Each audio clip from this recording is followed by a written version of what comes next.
대한민국 역사 이래 가장 많은 토지 보상금이 풀리는 시기입니다. 굉장히 큰 이슈이자 중요한 것이기 때문에 제가 오늘 여러분한테 말씀드린 겁니다.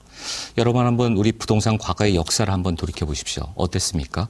과거에 토지 보상금이 풀려서 유동성이 많았던 결과 모두 다 부동산으로 자금이 들어왔고 그로 인해서 우상향이라는 계속 부동산의 가격들이 상승하는 그런 결과를 낳았습니다.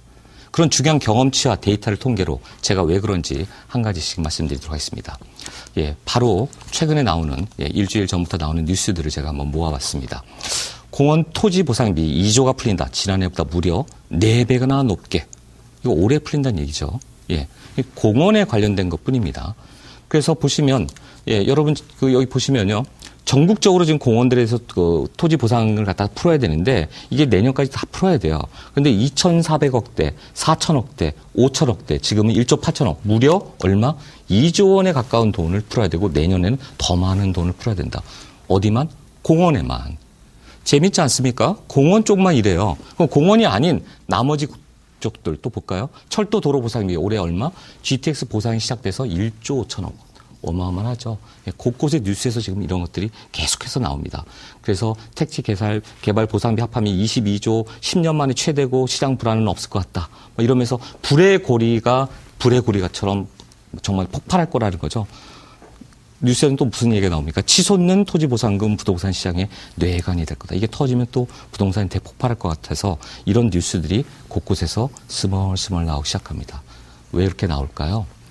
바로 이 그래프가 오늘 제가 강의하는 내용 중에 가장 중요한 부분입니다.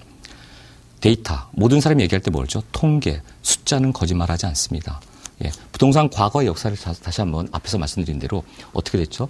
2008년도에 폭락했어요. 하지만 30조, 20조, 17조 돈들이 풀리면서 10년 동안 계속 어떻게 됩니까? 10조, 11조, 9조 나오다가 바로 작년부터 13조 그리고 올해 25조 내년에 25조 이상. 결국 올해와 내년 동안 총 풀리는 토지 보상금 금액은 무려 얼마다? 63조. 이거는 토지 보상금에 관련된 거고요. 예비 타당성 조사에 들어간 그 면제된 사업들이 24조 1천억 원. 80조 원이 넘는 돈들이 계속 풀려나간다는 얘기입니다. 이 어마어마한 돈이 다 어디로 가겠습니까? 부동산에 받아서 본인들이 토지 보상금을 가지고 어디로 갈까요? 여러분. 주식으로 갈까요? 여러분 이 많은 돈들이 다 어디로 간다고 생각하십니까? 과거에도 그게 다 부동산으로 들어왔습니다. 대단히 중요한 통계라는 거 기억해 주셨으면 좋겠습니다.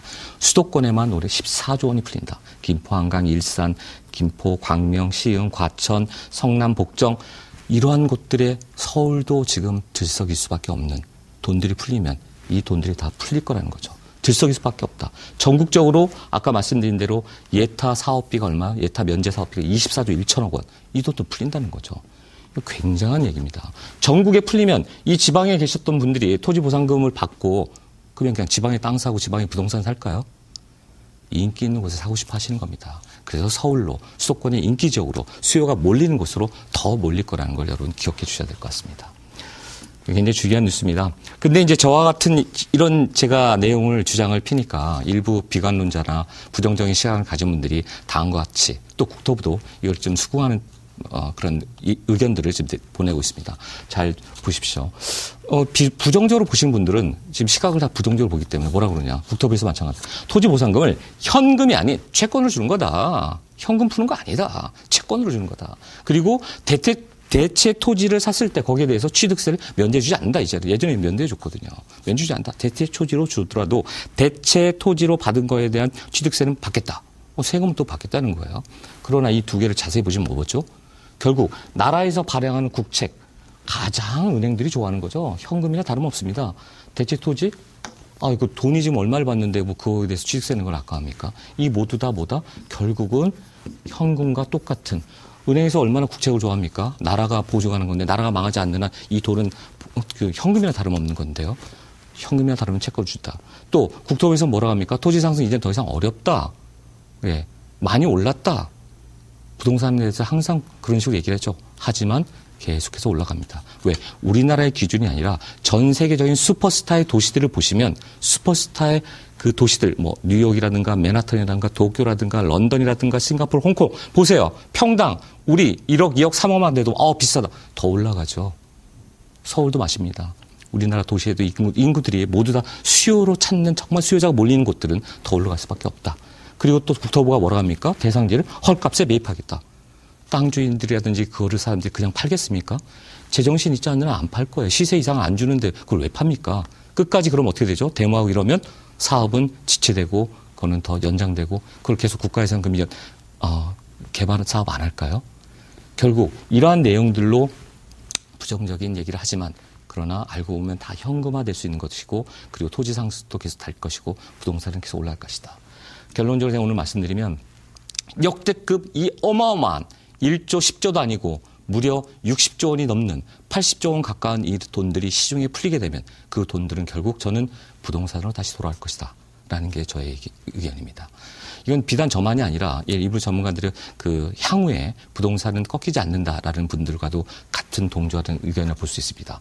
예비타당성 면제라든가 SOC 개발 관련된 모든 계획들은 결국 부동산에는 긍정적인 시그널이고 영향인 것이다. 설사 지금이 부정적이고 거래 절벽이니 뭐 그 전세난이 여러 가지 부정적인 뉴스가 나오는 지금 이 순간이 바로 어떻게 보면 위기라고 하지만 거기엔 성공의 투자 기회가 숨어있다는 점 여러분 기억하셔야 될 것 같습니다. 바로 지금이 기회입니다. 여러분 왜 그런지 제가 여러분들한테 1대1 상담을 하거나 뭔가 미팅을 통해서 제가 상세히 그 기회에 대해서 제가 설명할 기회를 좀 갖고자 합니다. 미국의 저널리스트가 이런 얘기를 했습니다. 자기가 살면서 가장 후회하는 어리석은 행동은 본인에게 기회가 찾아왔을 때 그거를 실행하지 않았습니다. 여러분 위기 속에 기회가 있습니다. 항상 사람들이 불안할 때 바로 그곳에 기회가 있다는 점 놓치지 않으셨으면 좋겠습니다. 여러분들이 성공 투자를 하고자 하는 그때 바로 그 곁에 제가 있도록 하겠습니다. 저를 기억해 주시면 고맙겠습니다. 이상.